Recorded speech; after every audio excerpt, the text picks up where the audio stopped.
द्वापर युग में एक समय की बात है कि यशोदा जी ने कृष्ण से कहा, हे कृष्ण, तुम सारे संसार के उत्पन्न करता, पोषण तथा उसके संहार करता हो।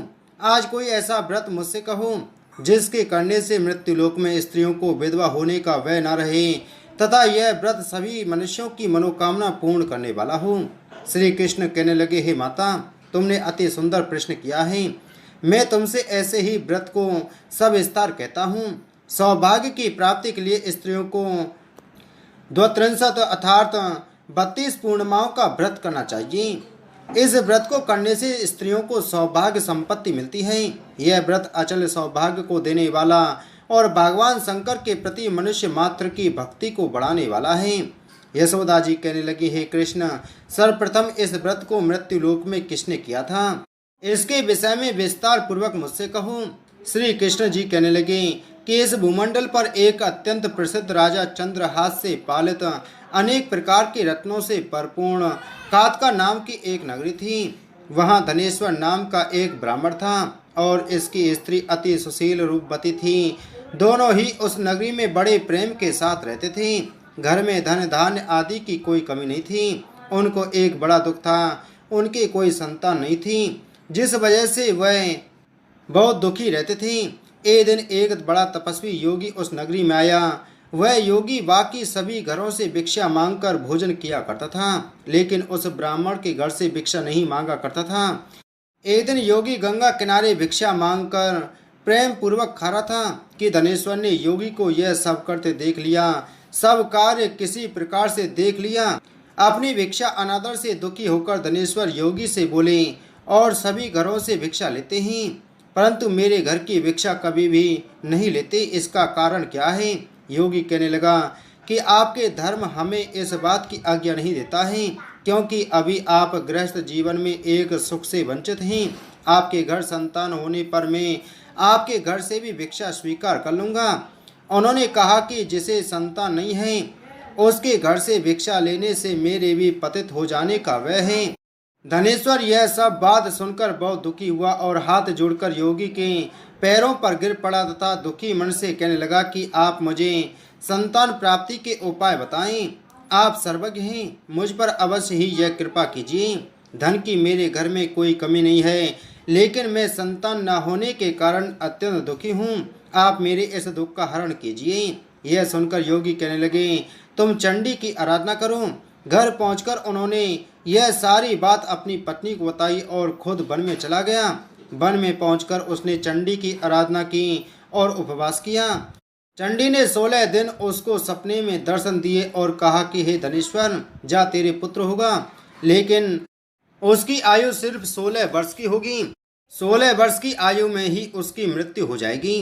अगर तुम दोनों स्त्री और पुरुष 32 पूर्णिमाओं का व्रत करोगे तो यह दीर्घायु हो जाएगा।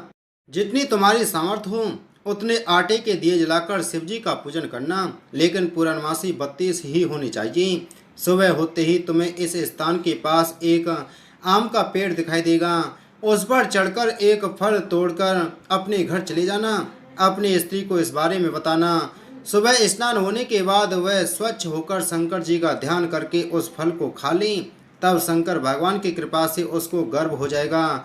जब ब्राह्मण सुबह उठा तो उसे उस स्थान पर आम का पेड़ दिखाई दिया और वह उस पेड़ से फल तोड़ने के लिए चढ़ा, लेकिन वह पेड़ पर चढ़ नहीं पा रहा था। यह देखकर उसे बड़ी चिंता हुई। उसने भगवान गणेश जी की उपासना की और कहा, हे दयानिधि, अपने भक्तों के विघ्नों का नाश करके उनके मंगल कार्य को करने वाली, दुष्ट का नाश करने वाली, रिद्धि सिद्धि देने वाले, आप मुझे इतना बल दें कि मैं अपनी मनोकामना पूरी कर सकूं। इसके बाद वह पेड़ से फल तोड़कर अपनी पत्नी के पास पहुंचा। उसकी पत्नी ने अपने पति के कहे अनुसार इस फल को खा लिया और वह गर्भवती हो गई। देवी की कृपा से उसे बहुत सुंदर पुत्र पैदा हुआ। उसका नाम उन्होंने देवीदास रखा। माता पिता के हर्ष और शोक के साथ वह बालक बढ़ने लगा। भगवान की कृपा से बालक बहुत ही सुंदर था, सुशील और पढ़ाई लिखाई में भी बहुत ही निपुण था। दुर्गा जी के कथानुसार उसकी माता ने 32 पूर्णमासी का व्रत रखा। जैसे ही 16वां वर्ष लगा, दोनों पति पत्नी बहुत दुखी हुए।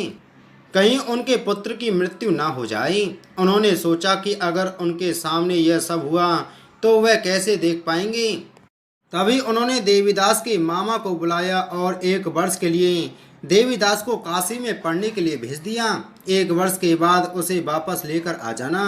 देवीदास अपने मामा के साथ एक घोड़े पर सवार होकर चल दिया।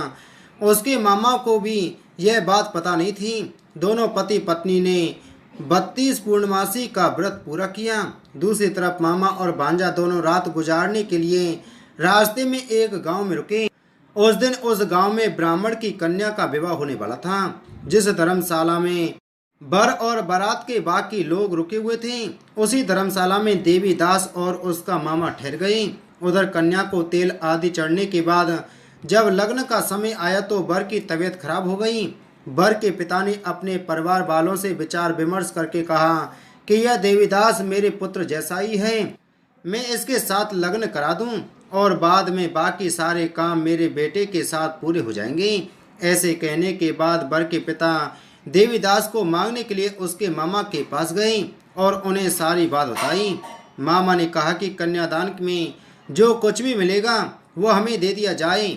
बर के पिता ने बात स्वीकार कर ली। इसके बाद देवीदास का विवाह कन्या के साथ संपन्न हो गया। इसके बाद वह अपनी पत्नी के साथ भोजन न कर सका और मन में विचार करने लगा कि ना जाने यह किसकी पत्नी होगी। यह सोचकर उसकी आंखों में आंसू आ गए। तब वधू ने पूछा कि क्या बात है, आप उदास क्यों हैं। तब उसने सारी बातें पत्नी को बता दी। तब कन्या कहने लगी, यह ब्रह्म विवाह के विपरीत है। आप ही मेरे पति हैं, मैं आपकी ही पत्नी रहूंगी, किसी अन्य की कभी नहीं। तब देवीदास ने कहा, ऐसा मत करिए क्योंकि मेरी आयु बहुत कम है, मेरे बाद आपका क्या होगा। लेकिन उसकी पत्नी नहीं मानी और बोली, स्वामी आप भोजन कीजिए। दोनों रात में सोने के लिए चले गए। सुबह देवीदास ने पत्नी को 4 नगों से जड़ी एक अंगूठी दी और एक रुमाल दिया और बोला कि हे प्रिय, इसे लो और संकेत समझकर स्थिर चित्त हो जाओ। मेरे मरण और जीवन जानने के लिए एक पुष्प वाटिका बना लो, उसमें सुगंधी वाली एक नवमल्लिका लगा लो, उसको प्रतिदिन जल से सींचा करो और आनंद के साथ खेलो कूदो। जिस समय और जिस दिन मेरा प्राणांत होगा उस दिन यह फूल सूख जाएंगे। जब यह फिर से हरे हो जाएं तो जान लेना मैं जीवित हूँ। यह समझाकर वह वहाँ से चला गया। इसके बाद जब वर और बाकी बाराती मंडप में आए तो कन्या ने उसे देखकर कहा कि ये मेरा पति नहीं है, मेरे पति वह हैं जिनके साथ रात में विवाह हुआ है। इसके साथ मेरा विवाह नहीं हुआ है। अगर यह वही है तो यह बताए कि मैंने इसको क्या दिया है। साथ ही कन्यादान के समय दिए वह आभूषण मिले उन्हें दिखाए। कन्या की यह सारी बातें सुनकर वह कहने लगा कि मैं यह सब नहीं जानता। इसके बाद सारी बारात भी अपमानित होकर लौट गई। भगवान कृष्ण बोले, हे माता, इस प्रकार देवीदास काशी चला गया। कुछ समय जब बीत गया तो एक सर्प उसको डसने के लिए वहां आया, लेकिन वह उसको काट नहीं पाया क्योंकि उसकी माता ने पहले ही 32 पूर्णिमा का व्रत कर लिए थे। इसके बाद खुद काल वहां पहुंचा। भगवान की कृपा से तभी वहां माता पार्वती और भगवान शंकर आ गए। देवीदास को मूर्छित दशा में देखकर माता पार्वती ने भगवान शिव से प्रार्थना की कि महाराज, इस बालक की माता ने पहले ही 32 पूर्णिमा के व्रत कर लिए हैं, आप इसको प्राण दान दें। भगवान शिव ने माता पार्वती के कहने पर उसे प्राण दान दे दिया। उधर उसकी पत्नी उसके काल की प्रतीक्षा कर रही थी। उसकी पत्नी ने जाकर देखा कि पुष्प और पत्र दोनों ही नहीं हैं, तो उसको बहुत आश्चर्य हुआ और जब उसने देखा कि पुष्प वाटिका फिर से हरी हो गई तो वह समझ गई कि उसका पति जिंदा हो गया है। इसके बाद वह बहुत ही प्रसन्न होकर अपने पिता से कहने लगी कि मेरे पति जीवित हैं, उनको ढूंढिए। जब 16वां वर्ष व्यतीत हो गया तो देवीदास भी अपने मामा के साथ काशी से चल दिया। उधर उसकी पत्नी के परिवार वाले उन्हें ढूंढने के लिए जा ही रहे थे कि उन्होंने देखा कि देवीदास और उसका मामा उधर ही आ रहे थे। उसको देखकर उनके ससुर बहुत प्रसन्न हुए और उसे अपने घर ले आए। वहाँ सारे लोग इकट्ठा हो गए और कन्या ने भी उसे पहचान लिया। देवीदास ने इसके बाद अपनी पत्नी और मामा को लेकर वहाँ से चल दिया। उसके ससुर ने भी उसे बहुत धन दहेज दिया। जब वह अपने घर की तरफ चल रहा था तो उसके माता पिता को लोगों ने खबर कर दी, तुम्हारा पुत्र देवीदास अपनी पत्नी और मामा के साथ आ रहा है। ऐसा समाचार सुनकर पहले तो उन्हें विश्वास नहीं हुआ लेकिन जब देवीदास आया और उसने अपने माता पिता के पैर छुए तो देवीदास के माता पिता ने उनका माथा चूमा और दोनों को अपने सीने से लगा लिया। दोनों के आने की खुशी में धनेश्वर ने बहुत दान दक्षिणा ब्राह्मणों को दी।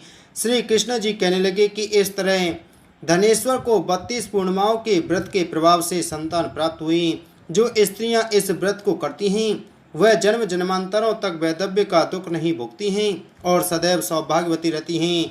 यह मेरा वचन है। यह व्रत संतान देने वाला और सभी मनोकामनाओं को पूरा करने वाला है।